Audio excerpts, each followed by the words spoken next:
அடுக்குமாடி குடியிருப்பு மிகவும் தரமற்றதாக இருந்தது. அந்த அடுக்குமாடி குடியிருப்பை இடித்துவிட்டு நாளைய தினம் காணொலி காட்சி மூலமாக நம்முடைய முதல்வர் அவர்கள் 45 கோடி ரூபாயில் கட்டப்பட்டு 243 வீடுகள் திறக்கப்பட இருக்கின்றன. அதே போல கிழக்கு கல்லறை சாலையில் இருக்கக்கூடிய அந்த குடிசை மாற்றுவார் நகர்ப்புற மேம்பாட்டு வாரியத்தால் 2000 வீடுகள் இப்போ கட்டப்படும் பணி நடந்து வருகின்றது. இப்படி ராயபுரம் தொகுதி முழுக்க கழிவு நீர், குடிநீர் வசதி, எல்லா பில்லர்ஸும் இபி பில்லர்ஸ் எல்லாமே எவ்வளோ மழை பெஞ்சாலும் மழையினால் கரண்ட் கட் ஆகிவிடக்கூடாது என்பதற்காக எல்லா பில்லரையும் 2 அடி உயரம் தூக்கி அந்த பில்லரை வைக்கப்பட்டு, அந்த பில்லர் கடந்த 30 ஆண்டுகளுக்கு முன்னதாக வைக்கப்பட்ட பில்லர்கள் எல்லாம் மாற்றப்பட்டு சுத்தம் செய்யப்பட்டு பெயிண்ட் அடிக்கப்பட்டு மின் தட்டுப்பாட்டை குறைக்க வேண்டிய வகையில் அந்த இடமெல்லாம் சரி செய்யப்பட்டுள்ளது. ராயபுரம் பகுதியிலே இனிமேல் மழை பெய்தால் கண்டிப்பாக தண்ணி நிற்காது என்ற சூழ்நிலையை உருவாக்கி தந்திருக்கிறோம். பனமர் தொட்டியில் பார்த்தீங்கன்னா 1 லட்சம் லிட்டரு பாதாள கிணறு கட்டி அங்கே இருக்கிற மக்கள் எந்த வகையிலையும் புயல் மழையில் பாதிக்கக்கூடாது என்ற அடிப்படையில் அங்கே அதை சீர் செய்து தந்திருக்கிறோம். இதுபோல் எண்ணற்ற திட்டங்களை கடந்த 20 ஆண்டுகளாக ராயபுரத்தில் நடக்காத எல்லா திட்டங்களையும், அதே போல் நம்முடைய மின்ட் ஐடிஐ 41 கோடி ரூபாய் மதிப்பீட்டில் இன்றைய தினம் கட்டி அங்கேயே கேம்பஸ் இன்டர்வியூ நடத்தி இந்தியாவினுடைய மிக சிறந்த கம்பெனியான Ashok Leyland, Larsen and Toubro, Johnson Lift போன்ற கம்பெனிகளுக்கு 800 பேருக்கு நேரடி அந்த நேர்முக தேர்வு நடத்தி உடனடியாக அங்கே வேலை வாங்கி கொடுக்கப்பட்டது.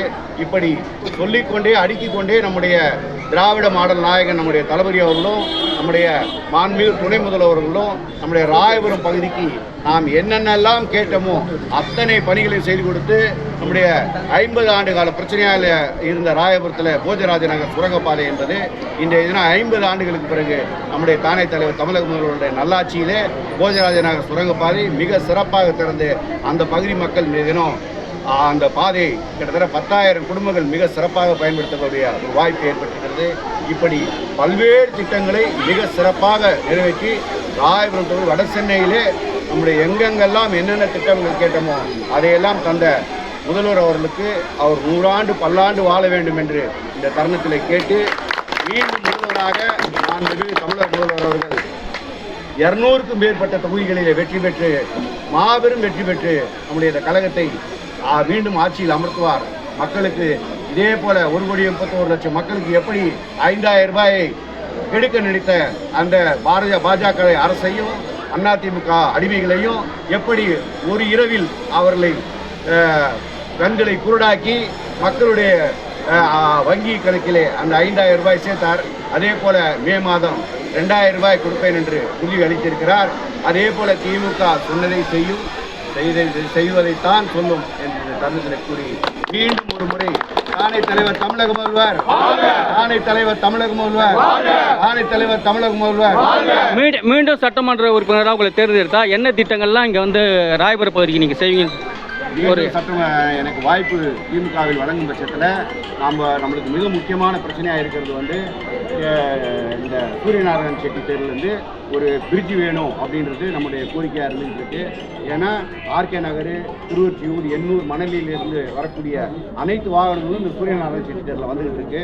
எனவே அந்த சூரியநாராயண செட்டி தேரில் ஒரு மேம்பாலம் இங்கேருந்து நம்ம சிமெண்ட் ரோட்லேருந்து நேராக காசிமேடு சுடுகாடு வரை இருக்கக்கூடிய அந்த இதில் ஒரு மேம்பாலம் கட்டி அனைத்து வாகனங்களும் சென்றால் நம்மளுக்கு மிகவும் பயனுள்ளதாக இருக்கும். அதே போல் நம்முடைய டாக்டர் ஜெயச்சந்திரன் அவர்கள் இந்த பகுதி மக்களுக்கு மிக சிறப்பான சேவை செய்திருக்கிறார்.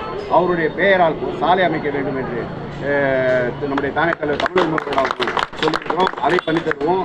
அதே போல் மீனவர்களுக்கு இந்த மீன்பிடி தடைக்காலத்தில் 5,000 நிலை தம்முடைய முதல்வர் அவர்கள் 8,000 ஆக்கியிருக்கிறார். அதை 12,000 பெற்றுத்தர வேண்டும் என்று சொல்லியிருக்கின்றோம்.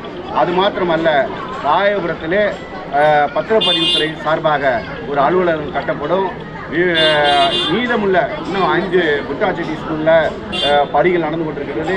சஞ்சீரகத்தில் பணிகள் நடந்து கொண்டிருக்கின்றது. ராயபுரத்தை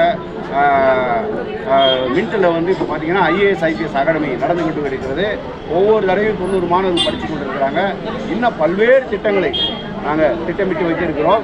அதை இப்போ தேர்தல் வாக்கு, அதே போல் ராயபுரம் முனையம் கொண்டு வர வேண்டும். நம்முடைய ரயில்வே ராயபுரம் 3வது முனையமாக எப்படி எக்மோர் தாம்பரம் இருக்கு இல்லையா, அதுபோல அந்த ராயபுரம் முனையத்தை 3வது முனையமாக கொண்டு வர வேண்டும் என்று கொண்டு வந்திருக்கிறோம். அதே போல் இந்த பஸ் ஸ்டாண்டு வந்து நம்மளுக்கு தொடர்ந்து இங்கேயே இருந்து பஸ் கிளம்புற மாதிரி, கிளாம்பாக்கத்துக்கு இங்கேருந்தே பஸ் போகிற மாதிரி, கோயம்பேடுக்கு போகிற மாதிரி, அதுக்கடுத்து புத்தம்பாக்கத்துலேயும் ஒரு பஸ் ஸ்டாண்டு வரும். இந்த பஸ் ஸ்டாண்டை தொடர்ந்து இங்கேயே இருக்க வைத்து ராயபுரம் பகுதியில் இருக்கக்கூடிய மக்கள் எல்லாம் தொடர்ந்து அந்த கிளம்பாக்கமாக இருந்தாலும் சரி, புத்தம்பாக்கமாக இருந்தாலும் சரி, சென்ட்ரலாக இருந்தாலும், எக்மாகூராக இருந்தாலும் நிறைய லக்கேஜ் தூக்கிட்டு போகிறாங்க. எனவே அந்த பஸ் ஸ்டாண்டை தொடர்ந்து அங்கேயே தக்க வைப்பதற்கான அதையும் செய்வோம். இப்படி பல்வேறு திட்டங்களை நாம் வைத்திருக்கிறோம். மீதமுள்ள குடிசை மாற்று வாரிய குடியிருப்புகள் எங்கெங்கெல்லாம் இருக்கிறதோ அதையெல்லாம் இந்த மேற்கலர் சாலை இன்னும் அதை இடுக்கி விட்டு கட்ட வேண்டியிருக்கிறது. அது உடனடியாக கட்டி தருவோம். பட்டா வந்து இப்போது 70 ஆண்டுகளாக ராயபுரம் பகுதியில் பட்டா கொடுக்காமல் இருந்த நிலையை மாற்றி மாடல் லைன் மக்களுக்கு பட்டா பெற்று தந்திருக்கிறோம். விரைவில் வந்து பனமரத்தொட்டி மக்களுக்கும் அதே போல் போஜராஜ நகர் மக்களுக்கும் புதுகாமராஜ் நகர் மக்களுக்கும் அந்த பட்டா தரக்கூடிய வேலையை தொடர்ந்து செய்து ஒரு ஆண்டு காலத்துக்குள்ளாக அவர்களுக்கெல்லாம் பட்டா கிடைக்கின்ற அந்த வேலையை உறுதியாக செய்து தருவோம் என்று இது தரும். ஜிஏ ரோடு, எம்சி ரோடு வந்து வேலை நடந்துக்கிறதுல மக்கள் மிக சிரமத்தில் இருக்காங்க. அந்த பணியை வேகமாக நடக்கிறதுக்கு ஏதாவது வழி? ஸ்மார்ட் சிட்டி பணிகள் வந்து இப்போ கடந்த 4 நாட்களுக்கு முன்னதாக அனைத்து எம்சி ரோடு வியாபாரிகள், சிங்காரத்தோட்டம் வியாபாரிகள், அதே போல் ஸ்மார்ட் சிட்டி அதிகாரிகள் மற்றும் வந்து பார்த்திங்கன்னா இபி அதிகாரிகள், அப்புறம் கழிவுநீர் குடிநீர் அதிகாரிகள் எல்லாரையும் அழைத்து கூட்டம் போட்டு ஏற்கனவே 26 முறை கூட்டம் போட்டிருக்கிறோம். அடிக்கடி திருவிழா காலங்களில் அங்கே நிறுத்த வேண்டியது இருந்த காரணத்தால் சற்று அந்த ஒரு வேலை மட்டும் ஸ்லோவாக நடந்து கொண்டிருக்கிறது. அதை வந்து முடுக்கி விட்டிருக்கிறோம். அதை வந்து ஏப்ரல் 31க்குள்ளாக 75% பணியும், மே 31க்குள்ளே அந்த ஸ்மார்ட் சிட்டி பணிகள் முழுவதுமாக முடிந்துவிடும்.